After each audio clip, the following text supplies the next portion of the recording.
Hello दोस्तों, कैसे हैं आप सब। दोस्तों, एक नया दिन और हम फिर से प्रस्तुत हैं एक नई कहानी के साथ। दोस्तों, आज की कहानी है मंत्र, जिसे लिखा है मुंशी प्रेमचंद्र जी ने। तो चलिए आज की कहानी शुरू करते हैं। संध्या का समय था। डॉक्टर चड्ढा गोल्फ खेलने के लिए तैयार हो रहे थे। मोटर द्वार के सामने खड़ी थी कि दो कहार एक डोली लिए आते दिखाई दिए। डोली के पीछे एक बूढ़ा लाठी टेकता चला आता था। डोली औषधालय के सामने आकर रुक गई। बूढ़े ने धीरे धीरे आकर द्वार पर पड़ी हुई चिग से झांका।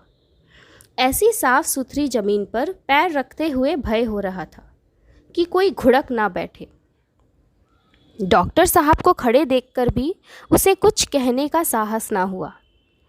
डॉक्टर साहब ने चिक के अंदर से गरज कर कहा, कौन है, क्या चाहता है। बूढ़े व्यक्ति ने हाथ जोड़कर कहा, हुजूर, बड़ा गरीब आदमी हूँ, मेरा लड़का कई दिन से। डॉक्टर साहब ने सिगार जलाकर कहा, कल सवेरे आओ, कल सवेरे, हम इस वक्त मरीज को नहीं देखते हैं। बूढ़े ने घुटने टेककर ज़मीन पर सिर रख दिया और बोला, दुहाई है सरकार की, लड़का मर जाएगा। हुजूर, 4 दिन से आंखें नहीं। डॉक्टर चड्ढा ने कलाई पर नज़र डाली। केवल 10 मिनट का समय और बाकी था। गोल्फ स्टिक खूंटी से उतारते हुए बोले, कल सवेरे आओ, कल सवेरे, यह हमारे खेलने का समय है। बूढ़े ने पगड़ी उतारकर चौखट पर रख दी और रोकर बोला, हुजूर, एक निगाह देख लें, बस एक निगाह, लड़का हाथ से चला जाएगा हुजूर। 7 लड़कों में बस यही एक बच रहा है हुजूर। हम दोनों आदमी रो रो कर मर जाएंगे सरकार, आपकी बढ़ती हुई दीनबंधु। ऐसे उज्जर देहाती यहाँ प्रायः रोज आया करते थे। डॉक्टर साहब उनके स्वभाव से खूब परिचित थे। कोई कितना ही कुछ कहे, पर वे अपनी ही रट लगाते जाते, किसी की सुनेंगे ही नहीं। धीरे से चिक उठाई और बाहर निकलकर मोटर की तरफ चले। बूढ़ा यह कहता हुआ उनके पीछे दौड़ा, सरकार, बड़ा धर्म होगा, हुजूर दया कीजिए, बड़ा दीन दुखी हूँ, संसार में कोई और नहीं है बाबूजी। मगर डॉक्टर साहब ने उसकी ओर मुंह फेर कर देखा तक नहीं। मोटर पर बैठकर बोले, कल सवेरे आना। मोटर चली गई। बूढ़ा कई मिनट तक मूर्ति की भांति निश्चल खड़ा रहा। संसार में ऐसे मनुष्य भी होते हैं जो अपने आमोद प्रमोद के आगे किसी की जान की परवाह नहीं करते। शायद इसका उसे अब भी विश्वास न आता था। सभ्य संसार इतना निर्मम, इतना कठोर है, इसका ऐसा मर्मभेदी अनुभव अब तक न हुआ था। वह उन पुराने जमाने की जीवों में था, जो लगी हुई आग को बुझाने, मुर्दे को कंधा देने, किसी के छप्पर को उठाने और किसी कलह को शांत करने के लिए सदैव तैयार रहते थे। जब तक बूढ़े को मोटर दिखाई दी, वह खड़ा टकटकी लगाए उस ओर ताकता रहा। शायद उसे अब भी डॉक्टर साहब के लौट आने की आशा थी। फिर उसने कहारों से डोली उठाने को कहा। डोली जिधर से आई थी उधर ही चली गई। चारों ओर से निराश होकर वह डॉक्टर चड्ढा के पास आया था। इनकी बड़ी तारीफ सुनी थी। यहाँ से निराश होकर वह फिर किसी दूसरे डॉक्टर के पास न गया। किस्मत ठोक ली। उसी रात उसका हंसता खेलता 7 साल का बालक अपनी बाल लीला समाप्त करके इस संसार से सिधर गया। बूढ़े माँ बाप के जीवन का यही एक आधार था। इसी का मुंह देखकर जीते थे। इस दीपक के बुझते ही जीवन की अंधेरी रात भाएं भाएं करने लगी। बुढ़ापे की विशाल ममता टूटते हुए हृदय से निकलकर अंधकार में रोने लगी। कई साल गुजर गए। डॉक्टर चड्ढा ने खूब यश और धन कमाया, लेकिन इसके साथ ही अपने स्वास्थ्य की रक्षा भी की, जो एक साधारण बात थी। यह उनके नियमित जीवन का आशीर्वाद था कि 50 वर्ष की अवस्था में उनकी चुस्ती और फुर्ती युवकों को भी लज्जित करती थी। उनके हर एक काम का समय नियत था। इस नियम से वह जौ भर भी न टलते थे। बहुधा लोग स्वास्थ्य के नियमों का पालन उस समय करते हैं जब रोगी होते हैं, डॉक्टर चड्ढा उपचार और संयम का रहस्य खूब समझते थे। उनकी संतान संध्या भी इसी नियम के अधीन थी। उनके केवल 2 बच्चे हुए, एक लड़का और एक लड़की। तीसरी संतान न हुई, इसलिए श्रीमती चड्ढा भी अभी जवान मालूम होती थी। लड़की का तो विवाह हो चुका था, लड़का कॉलेज में पढ़ता था। वही माता पिता के जीवन का आधार था। सील और विनय का पुतला, बड़ा ही रसिक, बड़ा ही उदार, विद्यालय का गौरव, युवक समाज की शोभा। मुखमंडल से तेज की छटा सी निकलती थी। आज उसकी 20वीं सालगिरह थी।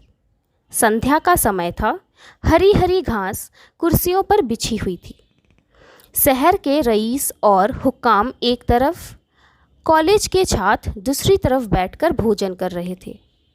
बिजली के प्रकाश से सारा मैदान जगमगा रहा था। आमोद प्रमोद का सामान भी जमा था। छोटा सा प्रहसन खेलने की तैयारी थी। प्रहसन स्वयं कैलाश नाथ ने लिखा था। वही मुख्य एक्टर भी था। इस समय वह एक रेशमी कमीज पहने, नंगे सिर नंगे पांव इधर से उधर मित्रों की आवभगत में लगा हुआ था। कोई पुकारता, कैलाश जरा इधर आना। कोई उधर से बुलाता, कैलाश क्या उधर ही रहोगे। सभी उसे छेड़ते थे, चुहले करते थे। कोई पुकारता, कैलाश जरा इधर आना। कोई उधर से बुलाता, कैलाश क्या उधर ही रहोगे। सभी उसे छेड़ते थे, चुहले करते थे। बेचारे को ज़रा दम मारने का अवकाश न मिलता था।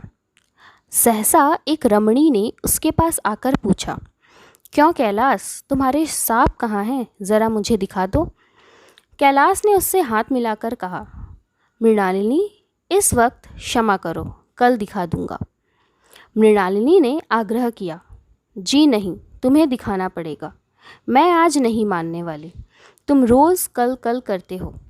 मृणालिनी और कैलाश दोनों सहपाठी थे और एक दूसरे के प्रेम में पगे हुए। कैलाशों को सांपों के पालने, खेलने और नचाने का शौक था। तरह तरह के सांप पाल रखे थे।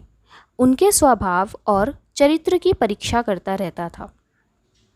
थोड़े दिन हुए उसने विद्यालय में सांपों पर एक मार्के का व्याख्यान दिया था। सांपों को नचाकर भी दिखाया था। प्राणी शास्त्र के बड़े बड़े पंडित भी यह व्याख्यान सुनकर दंग रह गए थे। यह विद्या उसने एक बड़े सपेरे से सीखी थी। सांपों की जड़ी बूटियां जमा करने का उसे मर्ज था। इतना पता भर मिल जाए कि किसी व्यक्ति के पास कोई अच्छी जड़ी है तो फिर उसे चैन न आता था, उसे लेकर ही छोड़ता था। यही व्यसन था। इस पर हज़ारों रुपए फूंक चुका था। मृणालिनी कई बार आ चुकी थी, पर कभी सांपों को देखने के लिए इतनी उत्सुक न हुई थी। कह नहीं सकते आज उसकी उत्सुकता सचमुच जाग गई थी, या वह कैलाश पर अपने अधिकार का प्रदर्शन करना चाहती थी। पर उसका आग्रह बेमौके का था। उस कोठरी में कितनी भीड़ लग जाएगी, भीड़ को देखकर सांप कितना चौंकेंगे और रात के समय उन्हें छेड़ा जाना कितना बुरा लगेगा, इन बातों का उसे ज़रा भी ध्यान न आया। कैलाश ने कहा, नहीं, कल ज़रूर दिखा दूंगा। इस वक्त अच्छी तरह दिखा भी तो ना सकूंगा। कमरे में तिल रखने को भी जगह ना मिलेगी। एक महाशय ने छेड़कर कहा, दिखा क्यों नहीं देते? ज़रा सी बात के लिए इतना टाल मटोल कर रहे हो। मिस गोविंद, हरगिज़ ना मानना, देखे कैसे नहीं दिखाते। दूसरे महाशय ने और रद्दा चढ़ाया, मिस गोविंद इतनी सीधी और भोली हैं, तभी आप इतना मिजाज करते हैं। दूसरी सुंदरी होती तो इस बात पर बिगड़ खड़ी होती। तीसरे साहब ने मजाक उड़ाया, अजी बोलना छोड़ देती, भला कोई बात है? इस पर आपका दावा है कि मृणालिनी के लिए जान हाजिर है। मृणालिनी ने देखा कि ये सौदे उसे रंग पर चढ़ा रहे हैं, तो बोली, आप लोग मेरी वकालत ना करें, मैं खुद अपनी वकालत कर लूँगी। मैं इस वक्त सांपों का तमाशा नहीं देखना चाहती। चलो, छुट्टी हुई। इस पर मित्रों ने ठट्टा लगाया। एक साहब बोले, देखना तो आप सब कुछ चाहें, पर दिखाएं तभी तो। कैलाश को मृणालिनी की झेपी हुई सूरत को देखकर मालूम हुआ कि इस वक्त उनका इनकार वास्तव में उसे बुरा लगा है। ज्यों ही प्रीतिभोज समाप्त हुआ और गाना शुरू हुआ, उसने मृणालिनी और अन्य मित्रों को सांपों के दरबे के सामने ले जाकर महुर बजाना शुरू किया। फिर एक एक खाना खोलकर एक एक सांप को निकालने लगा। वाह वाह, क्या कमाल था! ऐसा जान पड़ता था कि वे कीड़े उसकी एक एक बात, उसके मन का एक एक भाव समझते हैं। किसी को उठा लिया, किसी को गर्दन में डाल लिया, किसी को हाथ में लपेट लिया। मृणालिनी बार बार मना करती कि इन्हें गर्दन में न डालो, दूर से ही दिखा दो, बस जरा नचा दो। कैलाश की गर्दन में सांपों को लिपेटते देखकर उसकी जान निकली जाती थी। पछता रही थी कि मैंने व्यर्थ ही इनसे सांप दिखाने को कहा, मगर कैलाश एक न सुनता था। प्रेमिका के सम्मुख अपने सर्पकला प्रदर्शन का ऐसा अवसर पाकर वह कब चूकता। एक मित्र ने टीका की, दांत तोड़ डाले होंगे। कैलाश हंसकर बोला, दांत तोड़ डालना मडारियों का काम है, किसी के दांत नहीं तोड़े गए, कहिए तो दिखा दूं। कहकर उसने एक काले सांप को पकड़ लिया और बोला, मेरे पास इससे बड़ा और जहरीला सांप दूसरा नहीं है। अगर किसी को काट ले तो आदमी आनन फानन में मर जाए, लहर भी न आए। इसके कांटे पर मंत्र नहीं, इसके दांत दिखा दूं। मृणालिनी ने उसका हाथ पकड़कर कहा, नहीं नहीं कैलाश, ईश्वर के लिए इसे छोड़ दो, तो मैं तुम्हारे पांव पड़ती हूँ। इस पर एक दूसरे मित्र बोले, मुझे तो विश्वास नहीं आता, लेकिन तुम कहते हो तो मान लूँगा। कैलाश ने सांप की गर्दन पकड़कर कहा, नहीं साहब, आप अब आंखों से देखकर ही मानिए। दांत तोड़कर वश में किया तो क्या? सांप बड़ा समझदार होता है। अगर उसे विश्वास हो जाए कि इस आदमी से मुझे कोई हानि न पहुंचेगी, तो वह उसे हरगिज न काटेगा। मृणालिनी ने जब देखा कि कैलाश पर इस वक्त भूत सवार है, तो उसने यह तमाशा न करने के विचार से कहा, अच्छा भाई, अब यहाँ से चलो। देखो गाना शुरू हो गया है, आज मैं भी कोई चीज़ सुनाऊंगी। यह कहते हुए उसने कैलाश का कंधा पकड़कर चलने का इशारा किया और कमरे से निकल गई। मगर कैलाश विरोधियों का शंका समाधान करके ही दम लेना चाहता था। उसने सांप की गर्दन पकड़कर जोर से दबाई, इतनी जोर से दबाई कि उसका मुंह लाल हो गया, देह की सारी नसें तन गई। सांप ने अब तक उसके हाथों ऐसा व्यवहार न देखा था। उसकी समझ में न आता था कि वह मुझसे क्या चाहते हैं। उसे शायद भ्रम हुआ कि वह मुझे मार डालना चाहते हैं, अतएव वह आत्मरक्षा के लिए तैयार हो गया। कैलाश ने उसकी गर्दन खूब दबाकर मुंह खोल दिया और उसके जहरीले दांत दिखाते हुए बोला, जिन सज्जनों को शक हो आकर देख ले। आया विश्वास या अब भी कुछ शक है? मित्रों ने आकर उसके दांत देखे और चकित रह गए। प्रत्यक्ष प्रमाण के सामने संदेह को स्थान कहाँ। मित्रों का शंका निवारण करके कैलाश ने सांप की गर्दन ढीली कर दी और उसे जमीन पर रखना चाहा, पर वह काला गेहूंवन क्रोध से पागल हो रहा था। गर्दन नरम पड़ते ही उसने सिर उठाकर कैलाश की उंगली में जोर से काटा और वहां से भागा।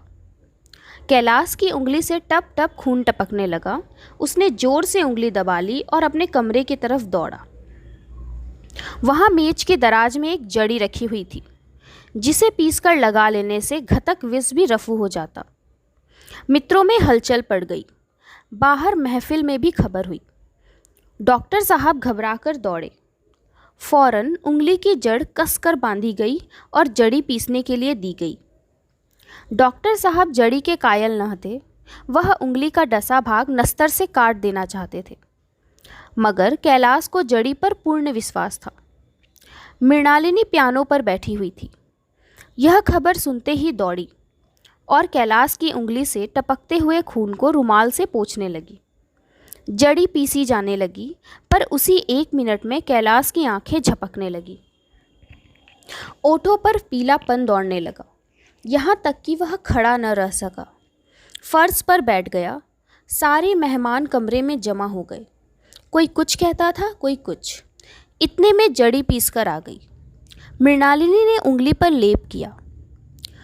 1 मिनट और बीता। कैलाश की आंखें बंद हो गई। वह लेट गया। और हाथ से पंखा झलने का इशारा किया। माँ ने दौड़कर उसका सर गोद में रख लिया और बिजली का टेबल फैन लगा दिया। डॉक्टर साहब ने झुककर पूछा, कैलाश, कैसी तबीयत है? कैलाश ने धीरे से हाथ उठा लिए पर कुछ बोल ना सका। मृणालिनी ने करुण स्वर में कहा, क्या जड़ी कुछ असर न करेगी? डॉक्टर साहब ने सर पकड़कर कहा, क्या बतलाऊं, मैं इसकी बातों में आ गया। अब तो नस्तर से भी कुछ फ़ायदा न होगा। आधे घंटे यही क्रम चलता रहा। कैलाश की दशा प्रति क्षण बिगड़ती जाती थी, यहाँ तक कि उसकी आंखें पथरा गई थी। हाथ पांव ठंडे पड़ गए, मुख की कांति मलिन पड़ गई। नाड़ी का कहीं पता नहीं, मौत के सारे लक्षण दिखाई देने लगे। घर में कोहराम मच गया। मृणालिनी एक और सर पटने लगी। माँ अलग पछाड़े खाने लगी। डॉक्टर चड्ढा को मित्रों ने पकड़ लिया, नहीं तो वह नस्तर अपनी गर्दन पर मार लेते। एक महाशय बोले, कोई मंत्र झाड़ने वाला मिले तो संभव है, अब भी जान बच जाए। एक मुसलमान सज्जन ने इसका समर्थन किया। अरे साहब, कब्र में पड़ी हुई लाशें जिंदा हो गई हैं, ऐसे ऐसे बाकमाल पड़े हैं। डॉक्टर चड्ढा बोले, मेरी अक्ल पर पत्थर पड़ गया था कि इसकी बातों में आ गया। नस्तर लगा देता तो यह नौबत ही क्यों आती। बार बार समझाता रहा कि बेटा सांप न पालो, मगर कौन सुनता था। बुलाइए किसी झाड़ फूक करने वाले ही को बुलाइए, मेरा सब कुछ ले ले, मैं अपनी सारी जायदाद उसके पैरों पर रख दूंगा। लंगोटी बांध कर घर से निकल जाऊंगा, मगर मेरा कैलाश, मेरा प्यारा कैलाश उठ बैठे। ईश्वर के लिए किसी को बुलवाइए। एक महाशय का किसी झाड़ने वाले से परिचय था, वह दौड़कर उसे बुला लाए, मगर कैलाश की सूरत देखकर उस मंत्र चलाने की हिम्मत ना पड़ी। बोला, अब क्या हो सकता है सरकार, जो होना था हो चुका।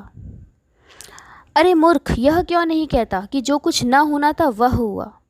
माँ बाप ने बेटे का सेहरा कहाँ देखा। मृणालिनी का कामना तरु क्या पल्लव और पुष्प से रंजित हो उठा? मन के वह स्वप्न जिनसे जीवन आनंद का स्रोत बना हुआ था, क्या वह पूरे हो गए? जीवन के नित्यमय तारिका मंडित सागर में आमोद की बहार लूटते हुए क्या उसकी नौका जलमग्न नहीं हो गई? जो न होना था वह हो गया। वही हरा भरा मैदान था, वही सुनहरी चांदनी एक निशब्द संगीत की भांति प्रकृति पर छाई हुई थी। वही मित्र समाज था, वही मनोरंजन के समान, मगर जहाँ हास्य की ध्वनि थी वहाँ करुण क्रंदन और अश्रु प्रवाह था। शहर से कई मील दूर एक छोटे से घर में एक बूढ़ा और बूढ़िया अंगीठी के सामने बैठे जाड़े की रात काट रहे थे। बूढ़ा नारियल पीता था और बीच बीच में खांसता था। दोनों बुढ़िया और बूढ़े घुटनियों में सिर डाले आग की ओर ताके रहे थे। एक मिट्टी के तेल की कूपी ताक पर जल रही थी। घर में चारपाई न थी न बिछौना। एक किनारे थोड़ी सी पुआल पड़ी थी। इसी कोठरी में एक चूल्हा था। बुढ़िया दिन भर उपले और सूखी लकड़ियाँ बटोरती, बूढ़ा रस्सी बांटकर बाजार में बेच आता था। यही उनकी जीविका थी। उन्हें न किसी ने रोते देखा, न किसी ने हंसते। उनका सारा समय जीवित रहने में कट जाता था। मौत द्वार पर खड़ी थी, रोने या हंसने की कहाँ फुर्सत। बुढ़िया ने पूछा, कल के लिए सन तो है नहीं, काम क्या करोगे? जाकर झगड़ू साह से 10 सैर सन उधार लाऊंगा। उसके पहले के पैसे तो दिए नहीं और उधार कैसे देगा? न देगा न सही, घास तो कहीं नहीं गई। दोपहर तक क्या 2 आने की भी ना काटूंगा। इतने में एक आदमी ने द्वार पर आवाज़ दी, भगत भगत, क्या सो गए? जरा किवाड़ खोलो। भगत ने उठकर किवाड़ खोल दिए। एक आदमी ने अंदर आकर कहा, कुछ सुना? डॉक्टर चड्ढा बाबू के लड़के को सांप ने काट लिया। भगत ने चौंक कर कहा, चड्ढा बाबू के लड़के को? वही चड्ढा बाबू है ना जो छावनी में बंगले में रहते हैं? हाँ हाँ वही। शहर में हल्ला मचा हुआ है, जाते हो तो जाओ, आदमी बन जाओगे। बूढ़े ने कठोर भाव में सिर हिलाकर कहा, मैं नहीं जाता, मेरी बला जाए। वही चड्ढा है, खूब जानता हूँ। भैया लेकर उन्हीं के पास गया था, खेलने जा रहे थे, पैरों पर गिर पड़ा कि एक नज़र देख लीजिए, मगर सीधे मुंह बात तक न की। भगवान बैठे सुन रहे थे। अब जान पड़ेगा कि बेटे का गम कैसा होता है। कई लड़के हैं। नहीं जी, यही तो एक लड़का था। सुना है, सबने जवाब दे दिया। भगवान बड़ा कारसाज है। उस बखत मेरी आंखों से आंसू निकल पड़ते थे, पर उन्हें तनिक भी दया न आई। मैं तो उनके द्वार पर होता तो भी बात ना पूछता। तो न जाओगे? हमने जो सुना था सो कह दिया। अच्छा किया, अच्छा किया। कलेजा ठंडा हो गया, आंखें ठंडी हो गई, लड़का भी ठंडा हो गया होगा। तुम जाओ, आज चैन की नींद सोऊंगा। बुढ़िया से कहने लगा, ज़रा तंबाकू ले ले, एक चीलम और पीऊँगा। अब मालूम होगा लाला को, सारी साहबी निकल जाएगी। हमारा क्या बिगड़ा? लड़के के मर जाने से कुछ राज तो नहीं चला गया। जहाँ 6 गए वहाँ एक और चला गया। तुम्हारा तो राज सुना हो जाएगा। उसी के वास्ते सबका गला दबा दबा कर जोड़ा था ना। अब क्या करोगे? एक बार देखने जाऊंगा, पर कुछ दिन बाद मिजाज का हाल पूछूंगा। आदमी चला गया। भगत ने किवाड़ बंद कर लिए। तब चीलम पर तंबाकू रखकर पीने लगा। बुढ़िया ने कहा, इतनी रात गए, जाड़े पाले में कौन जाएगा? अरे दोपहर ही होता तो मैं न जाता। सवारी दरवाजे पर लेने आती तो भी न जाता। भूल नहीं गया हूँ। पन्ना की सूरत आंखों में फिर रही है। इस निर्दयी ने उसे एक नज़र देखा तक नहीं। क्या मैं न जानता था कि वह न बचेगा? खूब जानता था। चड्ढा भगवान नहीं थे कि उन्हें एक निगाह देख लेने से अमृत बरस पड़ता। नहीं, खाली मन की दौड़ थी। अब किसी दिन जाऊंगा और कहूँगा, क्यों साहब, कहिए क्या रंग है? दुनिया बुरा कहेगी, कहे, कोई परवाह नहीं। छोटे आदमियों में तो सबको ऐब दिखता है, बड़ों में कोई ऐब नहीं होता, देवता होते हैं। भगत के लिए यह जीवन में पहला अवसर था कि ऐसा समाचार पाकर भी वह बैठा रह गया हो। 80 वर्ष के जीवन में ऐसा कभी ना हुआ था कि सांप की खबर पाकर वह दौड़ा न गया हो। माघ पूस की अंधेरी रात, चैत बैसाख की धूप और लू, सावन भादों की चढ़ी हुई नदी और नाले, किसी की भी उसने परवाह न की। वह तुरंत घर से निकल पड़ता था, निस्वार्थ निष्काम। लेन देन का विचार कभी दिल में आया ही नहीं। यह सा काम ही न था। जान का मूल्य कौन दे सकता है? यह एक पुण्य का काम था। सैकड़ों निराशों को उसके मंत्रों ने जीवन दान दिया था, पर आप वह घर से कदम नहीं निकाल सका। यह खबर सुनकर सोने जा रहा था। बुढ़िया ने कहा, तमाकू अंगीठी के पास रखी हुई है, उसके भी आज 2.5 पैसे हो गए, देती ही न थी। बुढ़िया यह कहकर लेटी। बूढ़े ने कुप्पी बुझाई, कुछ देर खड़ा रहा, फिर बैठ गया, अंत में लेट गया। पर यह खबर उसके हृदय पर बोझ की भांति रखी हुई थी। उसे मालूम हो रहा था कि उसकी कोई चीज़ खो गई है, जैसे सारे कपड़े गीले हो गए हैं या पैरों में कीचड़ लगा हुआ है, जैसे कोई उसके मन में बैठा हुआ उसे घर से निकालने के लिए कुरेद रहा हो। बुढ़िया जरा सी देर में खर्राटे लेने लगी। बूढ़े बातें करते करते सोते हैं और ज़रा खटा होते ही जाग जाते हैं। तब भगत उठा, अपनी लकड़ी उठा ली और धीरे से किवाड़ खोले। बुढ़िया ने पूछा, कहाँ जाते हो? कहीं नहीं, देखता था कि कितनी रात है। अभी बहुत रात है, सो जाओ। नींद नहीं आती। नींद काहे आवेगी? मन तो चड्ढा के घर पर लगा हुआ है। चड्ढा ने मेरे साथ कौन सी नेकी कर दी जो वहाँ जाऊँ? वह आकर पैरों पर पड़े तो भी ना जाऊँ। उठे तो तुम इसी इरादे से हो। नहीं री, ऐसा पागल नहीं हूँ जो मुझे काटे बोए उसके लिए फूल बोता फिरूं। बुढ़िया फिर सो गई। भगत ने किवाड़ लगा दिए और फिर घर आकर बैठा। पर उसके मन की दशा कुछ ऐसी थी जो बाजे की आवाज़ पड़ते ही उपदेशक के सुनने में होता है। आंखें चाहे उपदेशक की हो, पर कान बाजे की ओर ही होते हैं। दिल में भी बाजे की ध्वनि ही गूंजती है। पर उसके हृदय में एक युवक था जो इस समय मर रहा था, जिसके लिए एक एक पल विलंब का घातक था। उसने फिर किवाड़ खोले, इतने धीरे से कि बुढ़िया को खबर भी न हुई। बाहर निकल आया। उसी वक्त गांव को चौकीदार गश्त लगा रहा था। बोला, कैसे उठे भगत? आज तो बड़ी सर्दी है, कहीं जा रहे हो क्या? भगत ने कहा, नहीं जी, जाऊंगा कहाँ, देखता था अभी कितनी रात है, भला कै बजे होंगे। चौकीदार बोला, 1 बजा होगा और क्या। अभी थाने से आ रहा था तो डॉक्टर चड्ढा बाबू के बंगले पर बड़ी भीड़ लगी हुई थी। उनके लड़के का हाल तो सुना ही होगा, कीड़े ने छू लिया है, चाहे मर भी गया हो। तुम चले जाते तो शायद बच जाता। सुना है 10,000 तक देने को तैयार है। भगत, मैं तो न जाऊं, चाहे वह 10 लाख भी दे। मुझे 10,000 या 10 लाख लेकर करना क्या है?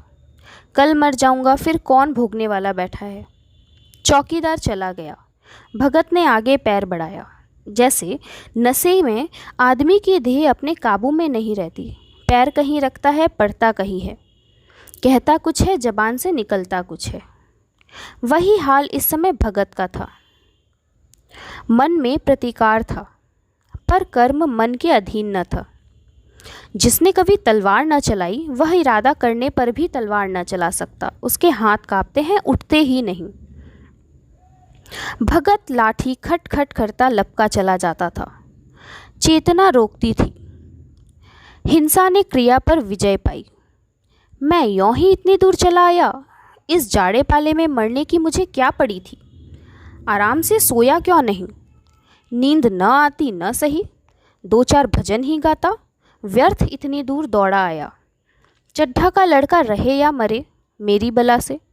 मेरे साथ उन्होंने कौन सा ऐसा सलूक किया जो मैं उनके लिए मरूं? दुनिया में हज़ारों मरते हैं, हज़ारों जीते हैं, मुझे किसी के जीने मरने से क्या? वह झाड़ फूक करने नहीं जा रहा है। वह देखेगा कि लोग क्या कर रहे हैं। डॉक्टर साहब का रोना पीटना देखेगा, किस तरह सिर पीटते हैं, किस तरह पछाड़े खाते हैं। वे लोग तो विद्वान होते हैं, सब्र कर जाते होंगे। हिंसा भाव को यो धीरज देता हुआ वह फिर आगे बढ़ा।